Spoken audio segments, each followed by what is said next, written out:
So here we are again, another week in Port Charles, another Corinthos in handcuffs, and another moment where I just have to stare at my screen and ask, what is actually happening at the PCPD?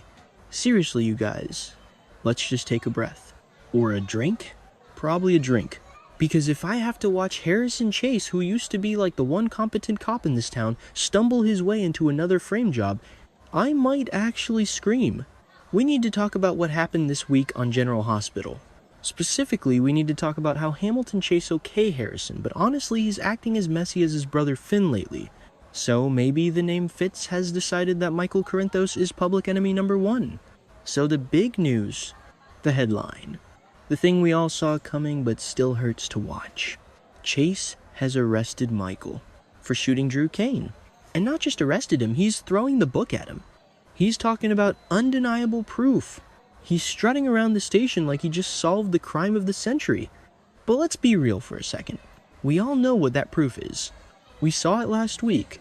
We saw Willow Tait. Yes, that Willow, the former saint of Port Charles, the woman who used to cry if she stepped on a flower planting the key.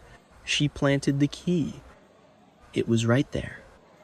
And Chase, bless his heart, just walked right into it. Hook, line, and sinker. It's frustrating, right? Because you look at Chase and you want to root for him. You really do. He's a good guy. He wants justice. But the writers, man, the writers are doing him dirty right now. They've got him so focused on getting a Corinthos that he's completely missing the actual villain standing right in front of him.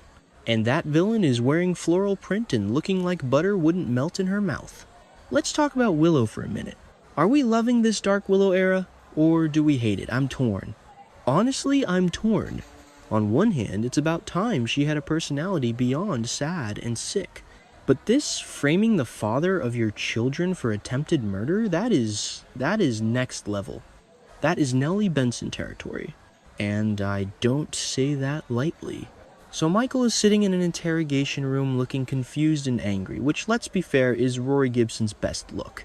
And Chase is laying it out. Attempted murder. Because Drew Kane isn't just hurt, guys. He's paralyzed. Okay, well, the show is playing it loose with the medical details as always, but the guy is in bad shape. And because Drew is a quartermain and a congressman, let's not forget Congressman Cutthroat, the DA, isn't going to play nice. I can hear the fans on Twitter already. Michael deserves it. Finally. Look, I get it. Michael can be insufferable. He's smug. He's self-righteous. He definitely has that. I'm a Corinthos, so the rules don't apply to me energy. But he didn't do this. And it's kind of tragic watching him realize that no one believes him. Chase is talking about denying bail. He's talking about Michael being a flight risk. He's talking about how the Corinthos influence ends today. And you just know Willow is somewhere sipping tea, probably planning her next concerned ex-wife speech for the press. It's successful. Her plan is actually working. Chase has been totally deceived, and Michael is going down for a crime he didn't commit.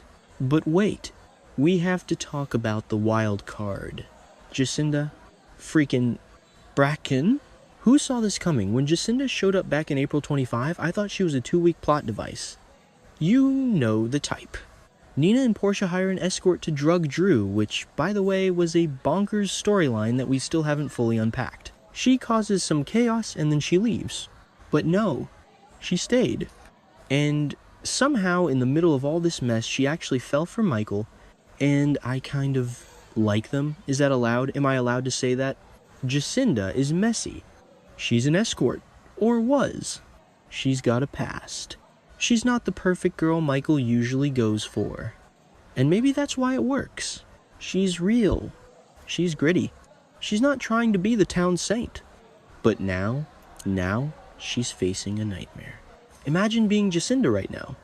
You've finally found a guy who treats you halfway decent, legal drama aside, and bam! He's locked up. And not just for a weekend. We're talking about a serious trial. We're talking months, maybe years, if Diane Miller can't work her magic. The big question all week has been, will she wait? Is Jacinda Bracken the stand-by-your-man type, or is she going to cut her losses and run back to Australia or wherever she was going before she got sucked into the Port Charles vortex. Well, we got our answer. And I literally gasped. She goes to visit him. The prison set looks as grim as ever. Seriously, can we get some new paint in the Pentonville visitor room? It's been gray for 20 years. Anyway, she sits down. Michael looks wrecked. He's expecting her to break up with him. You can see it in his eyes. He's ready for the "I can't do this" Michael speech, and instead, she drops the bomb. She's pregnant. I typed that and I still don't believe it. Jacinda is pregnant with Michael's baby.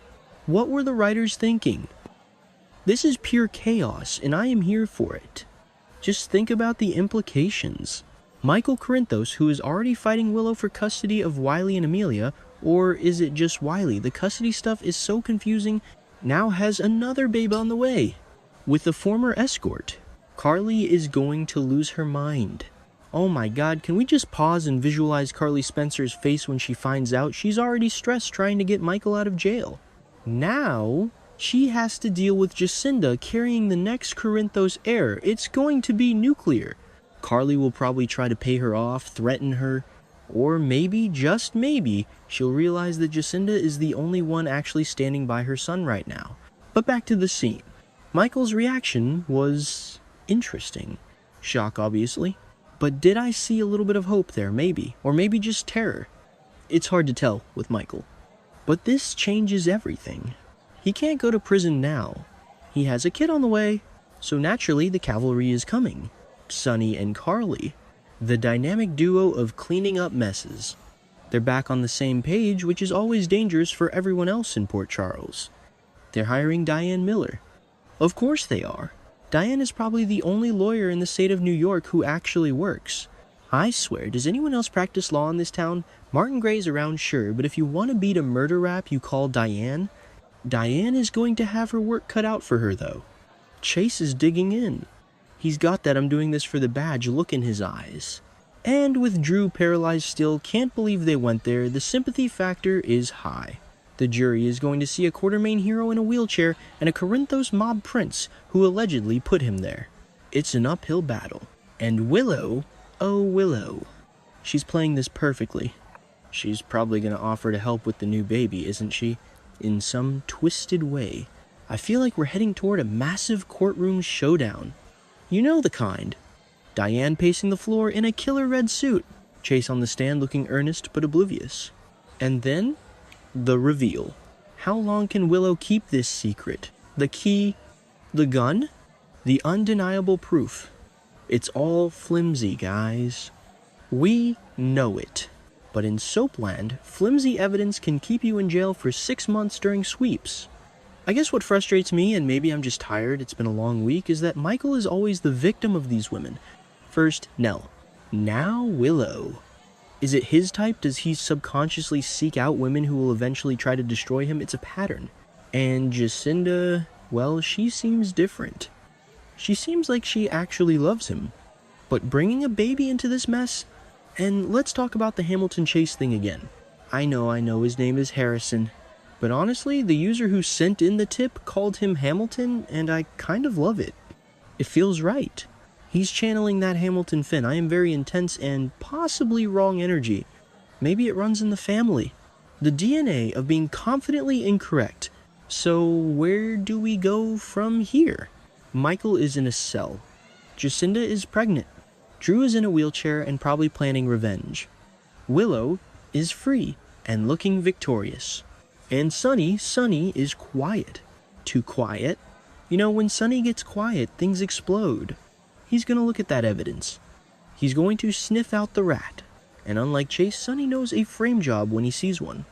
He's invented half of them. My bet Sonny is the one who cracks this. Not the cops. Not the lawyers. Sonny is going to look at Willow one day and just know. But until then, we have to suffer through Michael's misery. Do you guys think Jacinda will stick it out? Really, a few months in prison changes people, and with a baby she might decide that the Corinthos life is too dangerous. Or she might become the new mob queen. Can you imagine Jacinda Bracken running the family business while Michael is in timeout? Okay, that's a stretch. But on General Hospital, never say never. I'm just exhausted by the recycling of the Michael versus everyone trope. Can't the guy just catch a break? No, wait, I don't want him to catch a break. I want him to be interesting. And honestly, being an innocent man in prison is more interesting than him sitting at the Q mansion arguing about ELQ shares. So maybe this is good. Maybe this is what the show needs. But I swear, if Diane Miller doesn't get a raise after this, I'm rioting. And Chase, buddy, look at the key again. Just look at it.